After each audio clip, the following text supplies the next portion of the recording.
रहीबो, सुसमाचार ला सुनावत रहीबो। यीशु आही तेला बतावत रहीबो, यीशु आही तेला बतावत रहीबो।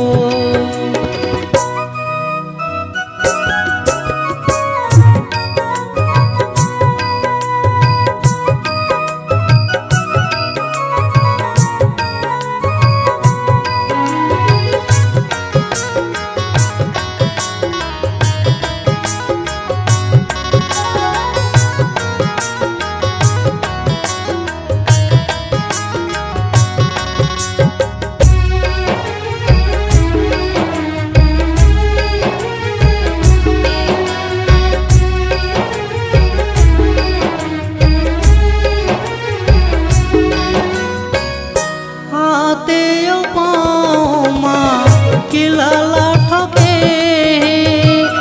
लहू लोहाने खून बहते हैं।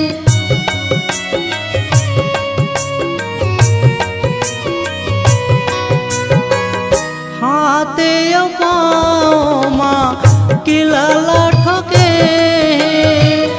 लहू लोहाने खून बहते हैं।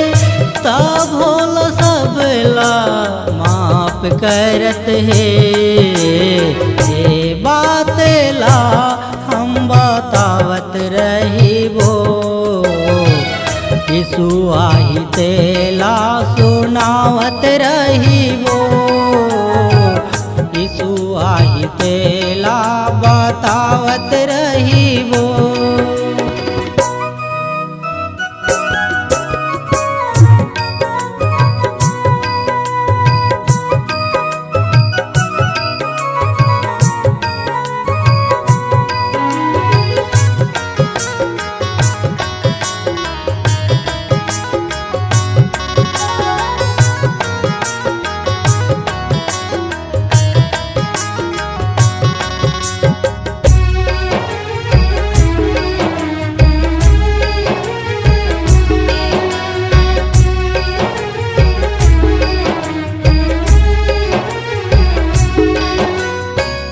यीशु मार के गाड़े गहावे, तीसरा दिन वो जिगे उठे हावे।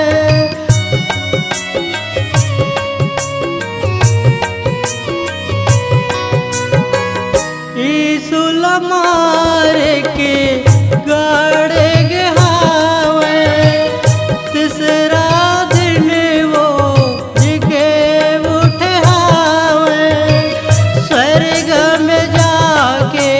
बैठे हावे। ये बात ला हम बतावत रहीबो, यीशु आही तेला बतावत रहीबो, यीशु आही तेला बतावत रहीबो। सुसमाचार ला सुनावत रहीबो, सुसमाचार ला सुनावत रहीबो। यीशु आही तेला बतावत रहीबो, यीशु आही तेला बतावत रहीबो, यीशु आही तेला सुनावत रहीबो, यीशु आही तेला बतावत रहीबो।